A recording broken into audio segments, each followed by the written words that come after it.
My boyfriend Will was absolutely terrified of elevators. Even though our new home was on the 18th floor, he always insisted on taking the stairs every single day. My best friend couldn't understand why. So on our wedding day, she hid my wedding shoes in the elevator, forcing him to go retrieve them. I never expected that I would wait until nightfall and still not see him step out of that elevator. I met my boyfriend Will on the company stairs. To lose weight at the time, Jenifer took the stairs to work every day. Our office was on the 13th floor, and it took over 20 minutes to climb once. Downstairs, there were 6 elevators, so hardly anyone used the stairs. Yet, every day I coincidentally met Will. He was a department manager, well-built, and certainly didn't need to lose weight. As time passed, my curiosity got the better of me. "You're not fat. Why do you keep taking the stairs? Are you exercising?" Will looked embarrassed. "I'm afraid of elevators, so I take the stairs to work every day." I thought he was joking. In this day and age of high-rises everywhere, who is afraid of an elevator? Later, because we shared the same route, we grew closer, and soon we started dating and living together. Lying in his arms after a romantic evening, I couldn't help but bring it up again. Be honest. Was saying you were afraid of elevators just an excuse? Or had you already noticed me and used it as a way to meet me? Will chuckled, gently pinching my cheek. "Noticing you was true, but being afraid of elevators is also true." "Why? I don't understand. Do you have claustrophobia?" Will shook his head, staring at the ceiling, his expression gradually darkening. After a long silence, he finally spoke. "Let me tell you a story." He told me about a very famous elevator game that circulated online about 10 years ago. The game required a person to enter an elevator, then press the floor buttons in the sequence 4, 2, 6, 2, 10, 5, 1. If the elevator finally went to the first floor, the game failed. If, after pressing the first floor button, the elevator went to the 10th floor, the game succeeded. Hearing this, I couldn't help but laugh. These ghost stories are everywhere. Surely he hadn't played it. Will's face instantly turned pale, and he slowly nodded. Curiously, I pressed him, "So, what happened? Did you succeed?" Will didn't answer, his eyes wide with fear as he continued. "Actually, there are some precautions for this game. For example, when the elevator stops on the 5th floor, a young woman will step in. You must absolutely not talk to her, and you must not look her directly in the eye. Furthermore, after the elevator reaches the 10th floor, you must never step out. You have to quickly press the first floor button to return. Violating any of the above rules will send you back to that world from which you can never return." Will's voice suddenly rose, startling me in the silent night. I noticed his distress and quickly turned on the bedside lamp. Will's eyes were wide open as if recalling something unpleasant, and his entire body was trembling. "Are you okay?" I rushed to hug him, gently patting his back. "Don't be afraid, it's just a ghost story. There's nothing to be scared of." "No, it's real." Will slowly closed his eyes, finally opening up to me. He said he was in high school, and to play the game, he and a classmate found an abandoned building. To their surprise, they succeeded. They actually reached the 10th floor. Realizing he wasn't joking, my expression became serious. And then, that classmate excitedly stepped out of the elevator, quickly disappearing around the corner. I was about to chase after him, but just as I was about to step out, I suddenly looked out the window. Will's body grew colder. It was clearly noon, but outside the window, it was pitch black. He realized something was wrong, fearfully rushed back into the elevator and pressed the first floor button. But he waited until nightfall that day, and the classmate never reappeared. Hearing his words, a cold sweat broke out on my back. "So, was your classmate ever found?" Will silently shook his head. "So this is why you're always afraid of elevators." I tried to comfort him. "Even if what you said is true, as long as you don't play that game, you'll be fine, right?" But he suddenly turned and looked at me, asking coldly, Did you forget the rule I mentioned earlier? Violating just one of the game's rules will send you back to that world. Will's emotions gradually subsided and he sighed in despair. We violated the rule from the very beginning. The game requires one person to enter, but we were two. I finally understood, turning to ask, so you're afraid that once you enter an elevator, you'll be sent back to that world? Will nodded. Seeing my silence, he quickly embraced me. Did I scare you? I'm sorry. I've kept this secret in my heart for 10 years. This is the first time I've told anyone, so I got a bit emotional. I hugged his neck tightly, raising my hand to assure him, don't worry, you're my man now. Nothing is going to take you away. Even if you go to that world, I will come find you and bring you back. I was originally an atheist and didn't take this story seriously. As for the missing classmate and places like abandoned buildings, people are more dangerous than ghosts. Who knows what kind of accident might have happened? Soon, the story faded from my mind. But after that heart-to-heart conversation, my relationship with Will stabilized further, and soon we walked down the aisle. We both had our own cars.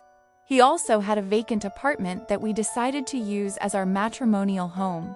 It was a newly developed complex with great architecture, the only drawback being the high floor, the 18th floor. Will maintained his habit of taking the stairs. I was fine with it, but my pragmatic best friend Sophia couldn't stand it. Your Will takes the stairs home every day. It's such a waste of time. I gave a casual answer. He's exercising. Exercising in this scorching heat? Sophia couldn't help but click her tongue. Aren't you afraid he'll pass out on the stairs? Tell him to take the elevator. Otherwise, you're paying management fees for nothing. She nagged me several times, so I reluctantly made up an excuse, saying that Will had claustrophobia and was afraid of elevators. I never imagined that this lie would be the death of him. That day was our wedding. According to tradition, there would be a ritual where the groom had to find the wedding shoes. My shoes were, naturally, hidden by my bridesmaid, Sophia.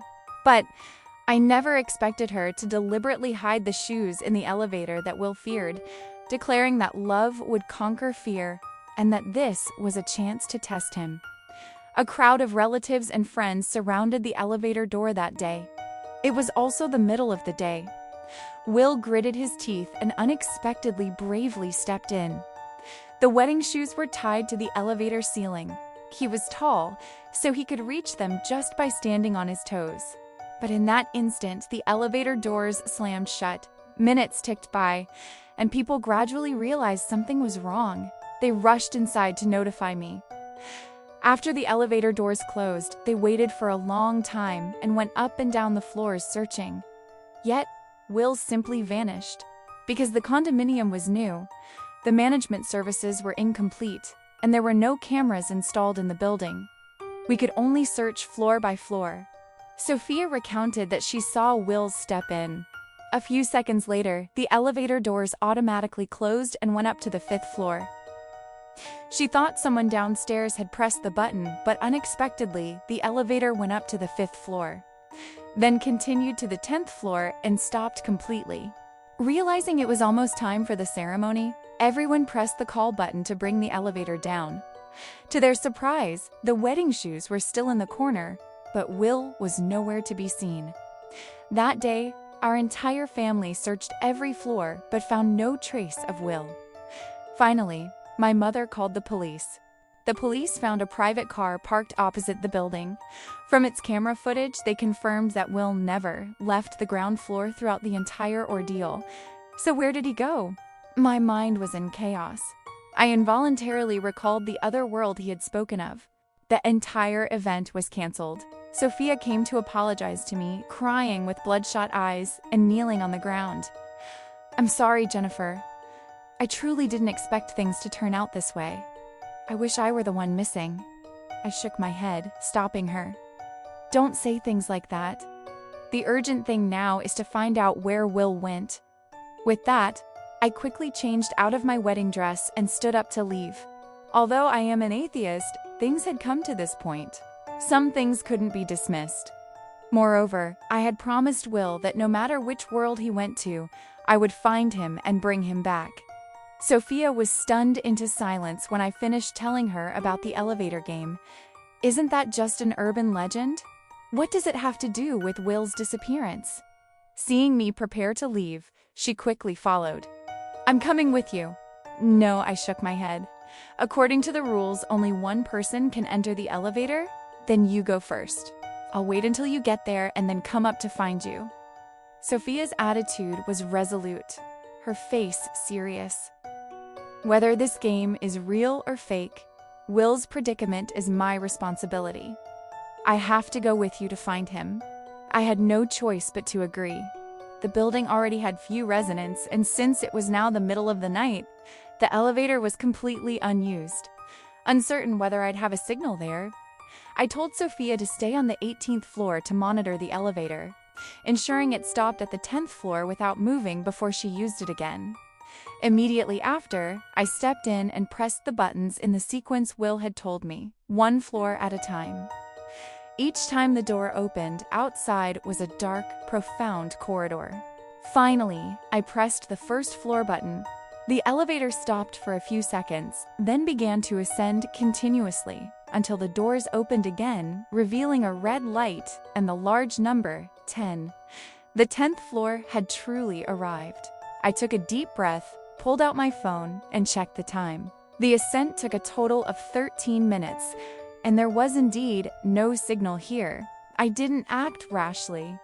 After silently stepping out of the elevator, I stood still by a window, waiting for Sophia to come up.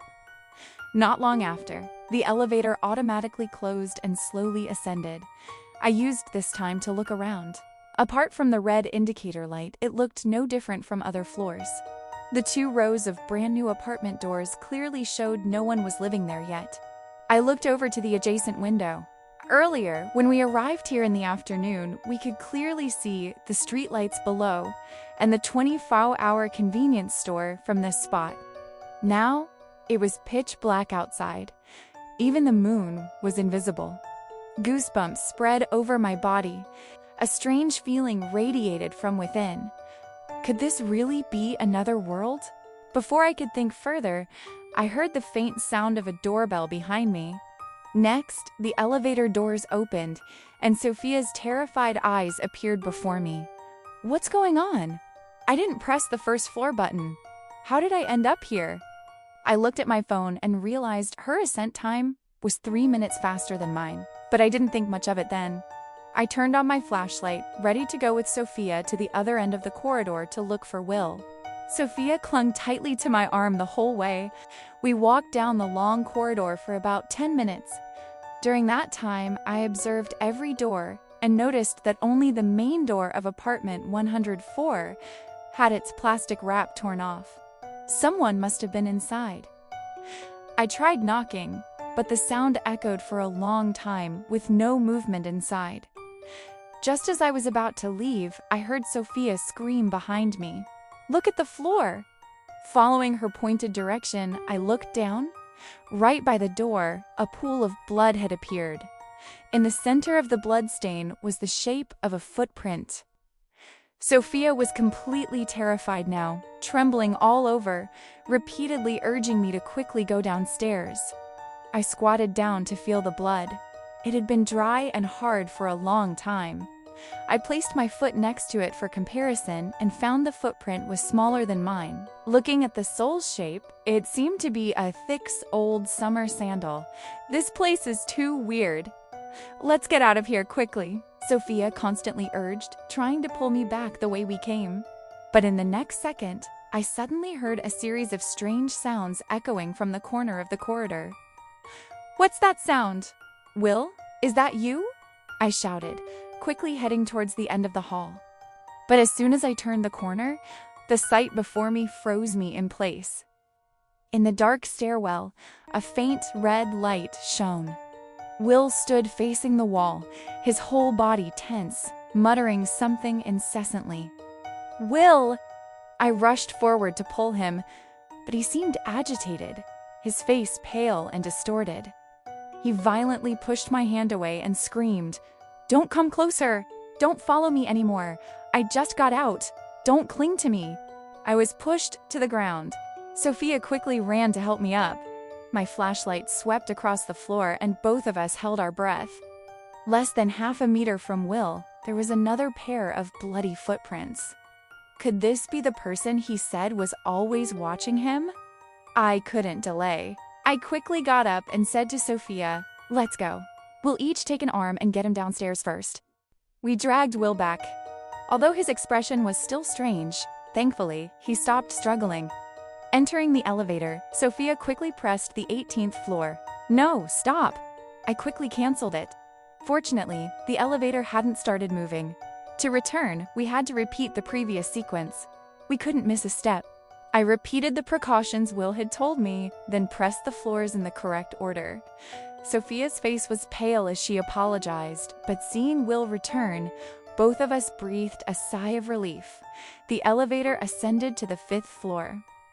Just as I was about to press the final first floor button, Sophia's eyes widened. Unbeknownst to us, a girl stood outside the door. She looked very young, about 16 or 17, wearing a long red dress and thick old white sandals. My heart nearly jumped out of my chest. Remembering the precautions, I quickly bowed my head, avoiding looking directly at her. Sophia seemed to have reached her limit, shrinking into a corner, clutching her head, not daring to utter a single word.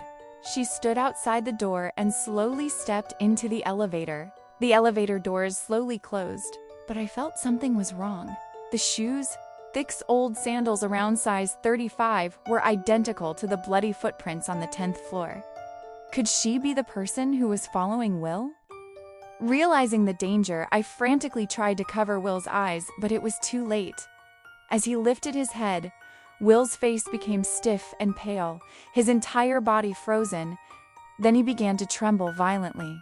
Fortunately, at that critical moment, the 1st floor arrived. I quickly covered his mouth, dragging and pulling him out of the elevator. Sophia also stumbled out, but out of sheer terror, she accidentally bumped into the girl. "Oh, goodness, I'm so sorry." She quickly apologized, but instantly realized her mistake, covering her mouth in horror. I talked to her. What do we do now?" I didn't have time to worry about her, because Will was now running wildly outside, flailing his arms. His movements were bizarre, indescribable. My nerves, stretched taut, were about to snap. Standing under the streetlights, feeling the helplessness and fear constantly spreading from my feet. That night, under the effects of sedatives, Will finally quieted down and fell asleep. Sophia's mood also stabilized, though she still occasionally trembled and muttered to herself, "Will she come for me?" The game failed. Are we really back? The doctor said both of them were overly agitated and scared. Sophia would return to normal in a few days, but Will's condition might be more serious. He already had an elevator phobia, and now he was highly likely suffering from post-traumatic stress disorder. Although it wouldn't affect his normal life, it would stay with him forever. In other words, for the rest of his life, touching an elevator could trigger a psychological relapse. I stayed at the hospital until midnight. Will finally woke up. He seemed to have returned to normal, looking at me with remorse, crying, "I'm sorry, honey, I ruined our wedding." I sighed and shook my head. "Don't talk about it anymore. It's over. We can still hold the wedding later. It's good that you're safe." Will's expression seemed hesitant, as if he had made a decision. He suddenly opened his mouth. "It's not over yet." I asked sternly, "What do you mean by that?" In the quiet hospital room, Will slowly began to speak, but his words sent a chill down my spine. "The girl who appeared on the 5th floor today is the classmate who played the elevator game with me in high school." I was startled. How can that be? Didn't she go missing 10 years ago? Will nodded rigidly. "Yes, and she looks exactly the same as she did 10 years ago. Even her clothes and shoes haven't changed." His mood gradually became agitated. He suddenly gripped my shoulder. "So that girl is very likely not human." Sophia talked to her. She violated the precautions. "This game will not let us go. We will definitely be taken back." I quickly held him. "Calm down. What should we do now? Should we just avoid elevators forever?" "It's no use. It's no use," Will repeated continuously, then abruptly grabbed my hand. There's only one way. We send Sophia back. That way, at least the two of us will be safe. He was desperate. Honey, I don't want you to live your whole life in fear like me. I didn't immediately agree. I first soothed Will until he calmed down and fell asleep. Then I left the room to get some fresh air. Just then, Sophia's phone call came through. She was fine, just frightened. The doctor had prescribed her some sleeping pills and sent her home. Since she hadn't rested yet, why was she calling me? I walked a bit further away and answered the call. Sophia's urgent voice came through. Jenifer, the more I think about it at home, the more I realize something is wrong. I think Will has a problem. I immediately got a headache and asked her what the problem was. First of all, the rules of the game and the way to go downstairs were all told to you by him. So why didn't he go down himself? Instead, he was scared by a little girl. Moreover, he previously said his friend went missing because of the elevator game. So why was he so afraid when he met her? Shouldn't he have seized the opportunity to find out what happened? Why is he so certain that the girl is dead? I was standing by the window when she said this. A gust of wind blew by, and a cold chill instantly spread from my cheeks to my limbs. That's right, they were friends. Why the extreme fear? Shouldn't he have called the police? Or asked clearly what happened that year? Even if he thought she was dead, shouldn't he have asked the cause of death? Will's fear was truly inexplicable. After hanging up with Sophia, I didn't return to the hospital room, but went straight home. I took the elevator, of course. Frankly, even after experiencing all this, I still didn't believe in the so-called urban legend game. As the saying goes, the creditor has a head, and the debt has an owner, even if ghosts truly exist in the world. I haven't done anything wrong, so I have nothing to fear. I couldn't rely on Will. Sophia and I hadn't known each other long, and I didn't have many other friends, which is why I asked her to be my bridesmaid. Thinking about it, neither of them seemed completely trustworthy. To thoroughly investigate, I had to rely on myself for now. I went home to sleep. The next morning, as soon as it was light, I went straight to the 10th floor. Sure enough, the 10th floor in daylight was completely different from the scene last night. The entire corridor was bathed in sunlight. The blood footprints by the door of apartment 104 were gone. I noted down the room number and went straight to the property sales office. Under the pretense of wanting to buy a vacant apartment, I inquired about the owner's personal information. When I saw the name, I felt dizzy for a moment. The owner of apartment 104 was none other than Sophia. That day, I thoroughly investigated every incident that had occurred in this building. Will was discharged from the hospital in the afternoon. On the way, he still urged me to take Sophia back to the 10th floor. This time, I didn't refuse, but turned to ask, "And what about you? Are you coming with us?" His eyes avoided mine, and he shook his head. "Nope, honey. I have claustrophobia, and since the wedding was postponed, I need to quickly arrange a new ceremony to make it up to you." I didn't say anything more. I turned and called Sophia. Over the phone, I said I wanted to invite her over to discuss the new wedding arrangements. She immediately agreed. When she arrived, it was late afternoon. I went downstairs to meet her, and together we pressed the elevator button. Sophia couldn't help but joke. Honestly, that last incident scared me half to death. I still tremble a bit when I see an elevator. I joked back, pointing to the emergency exit nearby. "Should we take the stairs?" She quickly waved her hand. "Forget it. It's the 18th floor. That would kill me." The elevator arrived in a flash. We laughed and stepped in, but immediately, the expression on her face began to freeze. "Jenifer, aren't we going to your place? Why did you press the 4th floor?" I didn't answer.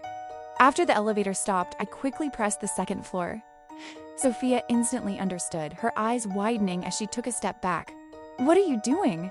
Do you want to go back to that place? Are you crazy?" The elevator doors opened and closed. Her face grew paler and paler, but she didn't dare step out randomly until the elevator stopped at the 10th floor once more. "Sophia, I'm sorry, but all of this started because of you." Before she could react, I shoved her hard from behind, pushing her out, and quickly slammed the elevator door shut. Sophia screamed in that instant. Her cry gradually faded as the elevator door closed. The elevator automatically descended, but I didn't follow the sequence. I pressed the 9th floor directly. Getting out, I walked to the staircase on the other side. After waiting about 10 minutes downstairs, I walked back up to the 10th floor. the corridor was unusually quiet. The bloodstains had long disappeared. Sunlight streamed in through the window. Everything looked normal. Without hesitation, I walked straight to the door of apartment 104 and pulled out a key. This was what Sophia quickly slipped into my hand just before the elevator door closed. The room reeked of blood.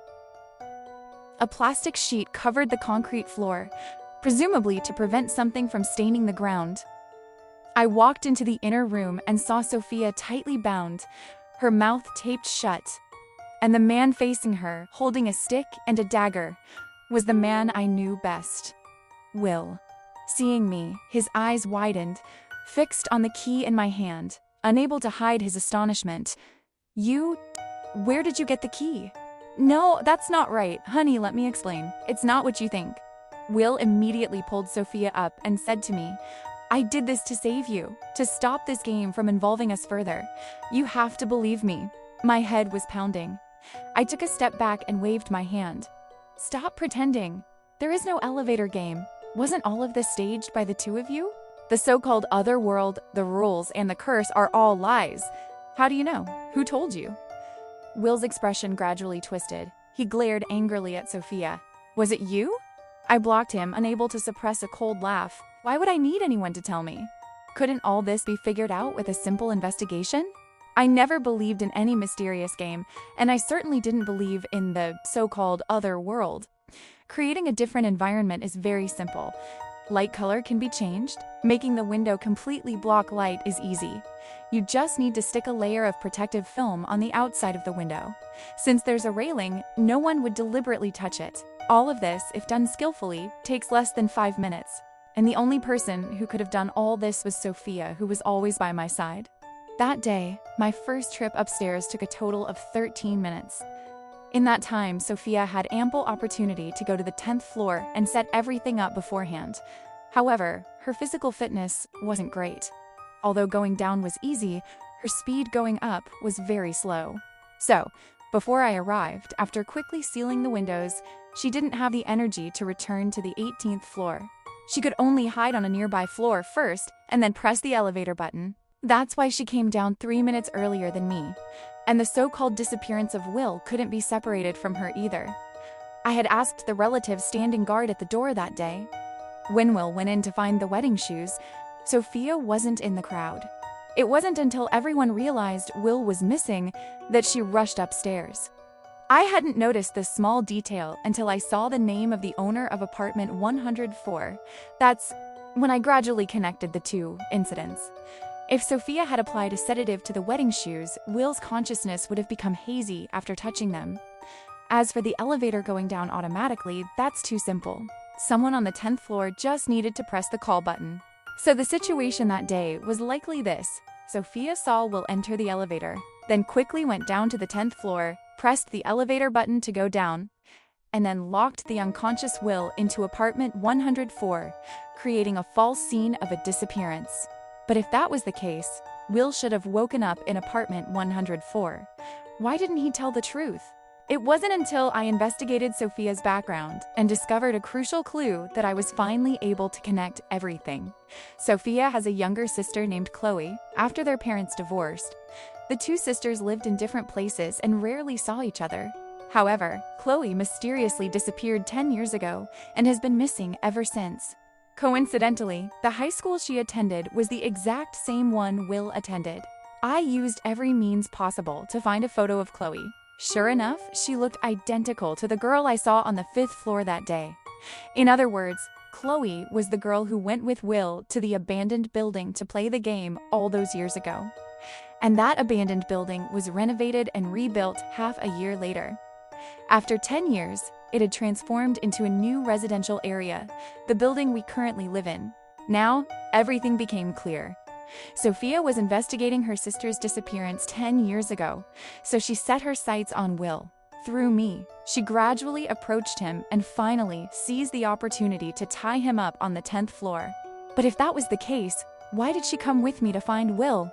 I looked at Sophia tied up on the ground, stepped over, and tore off the tape over her mouth, unable to help but ask, "Why did you go to all this trouble? What was your ultimate goal?" Sophia didn't answer me. Instead, she stared intently at Will and asked an unrelated question. "Did you remember anything when you woke up here?" Will's expression instantly changed. He grabbed the tape next to him, intending to cover her mouth again. "Stop moving!" I pulled out the dagger from my pocket and pointed it at him. I took a deep breath. Let her finish. Sophia let out a cold laugh. "Will, you really made up a good story.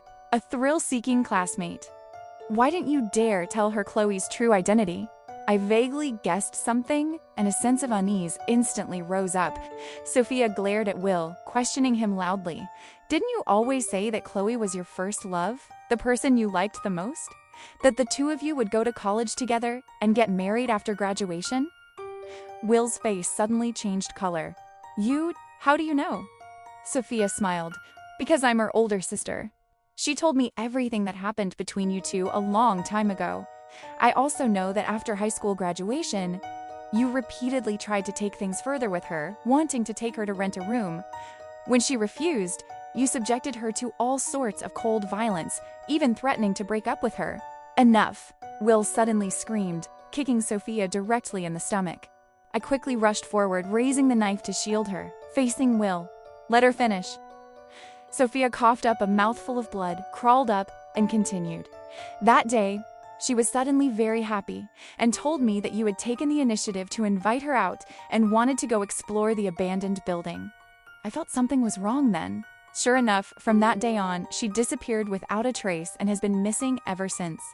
The police looked for you, but you said you knew nothing and quickly moved out. For all these years, I never gave up searching for her. Until last year, when this condominium complex was restarted." She was speaking, then suddenly looked up at Will. "Didn't you know? Chloe has been found." Will's body froze, his eyes wide in disbelief. "What? How can that be? Why can't it be?" Sophia's voice suddenly became sinister and furious, like a demon gnashing its teeth. "Chloe's body was buried in the concrete of this building, coincidentally right here on the 10th floor, right under your feet." The more she spoke, the more agitated she became. Her eyes bloodshot, she screamed, "You killed her, didn't you? You harmed her, then murdered her and buried her in the concrete, and then you made up such a ridiculous lie." I looked up in disbelief at Will's cold, malicious face, suddenly feeling a sense of alienation and horror. I realized I had never truly understood him. The man who had shared my bed for years was actually a murderer. Sophia continued relentlessly, "Elevator phobia. You were afraid because you were guilty, afraid that Chloe would seek revenge. That day I forced you up here and even found a girl who looked very much like Chloe to help me scare you. I thought you would confess the truth, that you would apologize. I never expected you to keep feigning madness. I even more unexpectedly found out you discovered my intentions, and instead of repenting, you tried to fake a mental illness, just in case the truth came out so you could escape punishment. And I never expected you to become so crazed that you wanted to kill me.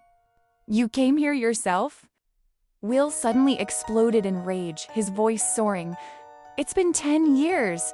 Why won't you let me go? I was about to get married. I was about to have a new life. It was you who kept coming to bother me." He said this, raising the dagger in his hand, and turned to look at me. "Honey, we're the family, right? Come here, don't mind her." Now looking at Will's face, I only felt a chill.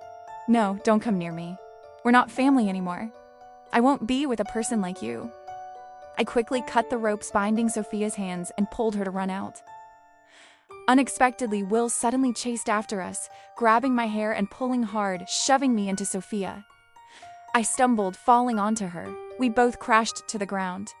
"I had a new life. Why are you people forcing me?" Will stepped closer, his face twisted and frightening, forcefully stepping on my foot. "Didn't you say you loved me, honey? Didn't you say you wouldn't leave me no matter where I went? Why are you leaving me just after hearing a few words from this lunatic?" I was so scared my entire body was trembling. Then Sophia, who was beside me, suddenly lunged forward, locking her arms tightly around Will's neck from behind. The two immediately became entangled and wrestled. Will plunged the dagger straight into Sophia's leg. She cried out in pain, her face contorted, spitting out a mouthful of fresh blood. Finally, unable to bear it, she let go. Will kicked her hard in the back, took a few steps, and prepared to strike. My leg was too painful to stand, so I tried to crawl towards them. Suddenly, I saw him stagger a few steps as if someone had pulled his ankle, causing him to trip. He lost his balance and fell face down. The dagger clattered onto the floor. I quickly scrambled over, hiding it underneath my body. Sophia stared blankly for a moment, looking down at the ground under her feet in disbelief. What the heck tripped me? Will was just about to stand up when the main door was suddenly kicked open. Several police officers quickly rushed in, immediately pinning him to the ground. "Don't move! Hands up!" My mother came running in, weeping. Amidst the surrounding noise, I finally breathed a sigh of relief. Right from the moment I felt something was wrong, I was cautious of both of them. Until today in the elevator, Sophia suddenly slipped a key into my hand and whispered in my ear, "Go, call the police quickly." The one knew my speculation was 8 or 9 parts correct, but Sophia's actions were too risky. So after calling the police, I thought about it for 10 minutes on the 9th floor before returning. I also switched my phone to video recording mode and hid it in front of my chest. After the incident, I asked Sophia, "If I hadn't come back that day, what would you have done?" She said she had anticipated that Will wanted to harm her. So, whether or not she managed to force the truth about the past out of him, as long as the police saw Will attacking her, he would be punished according to the law. I asked again, "What if I hadn't helped you call the police?" "You wouldn't have done that," Sophia replied decisively. "Actually, I did approach you initially to get closer to Will, but my desire to be your friend was also real." I shrugged, not asking any more questions. After all, she helped me expose the true face of that scumbag. How could she not be considered a good friend? As for why Will suddenly tripped that day, none of us ever mentioned it again. This world always contains things that science cannot explain. If I had to define it, I think it might just be love and longing.